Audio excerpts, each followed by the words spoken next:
shields. Once a man was selling spears and shields.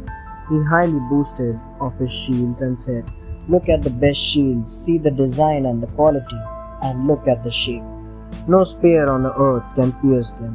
It is the surest protection for your body. Buy it to be a respected warrior." The man kept his shields down and raised one of his spears and shouted, "This is the sharpest spear you have ever seen.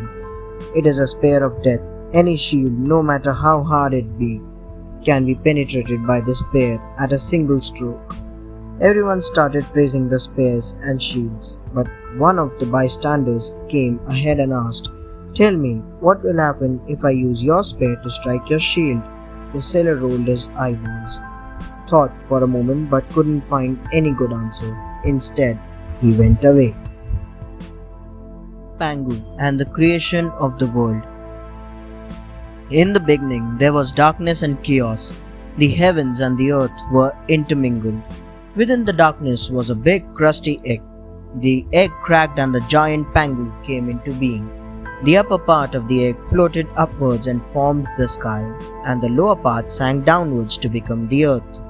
Pangu was pleased, but he was afraid that the heavens and the earth might intermingle again, so he placed himself between them, his head held up high in the sky and his feet firmly upon the earth.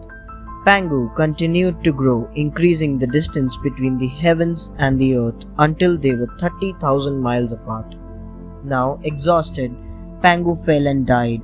His body made the world and all its elements. His sweat and blood became rivers and Pangu's hair became woods.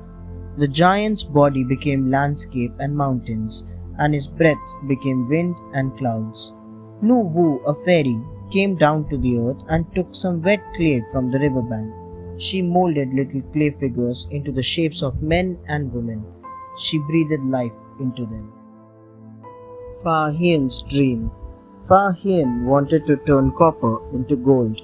All his experiments had failed badly, but he still believed that one day he would be able to turn copper into gold. He had wasted all his ancestral wealth on his foolish dreams. His wife was very worried. She consulted a friend of her late father. He asked her to bring Farhan. "I would like to pass on a family secret to you. I know how to turn copper into gold," said the old man to Farhan.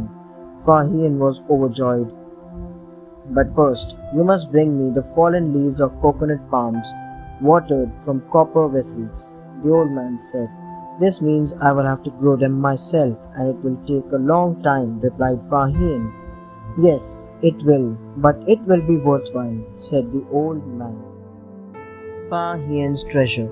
Farhan grew a coconut plantation on his ancestral land. The leaves were green and lush on the trees. Now Farhan had to wait for the leaves to dry. Finally, the leaves dried and started falling off the trees. While Farhan was busy collecting the fallen leaves, his wife was busy selling the coconuts. She had collected many gold coins. After a few years, Farhan went to the old man and said, "I have collected enough leaves. Can we perform the magic now?" "Ha ha ha, the magic had already been performed," replied the old man. "What do you mean?" asked Farhan.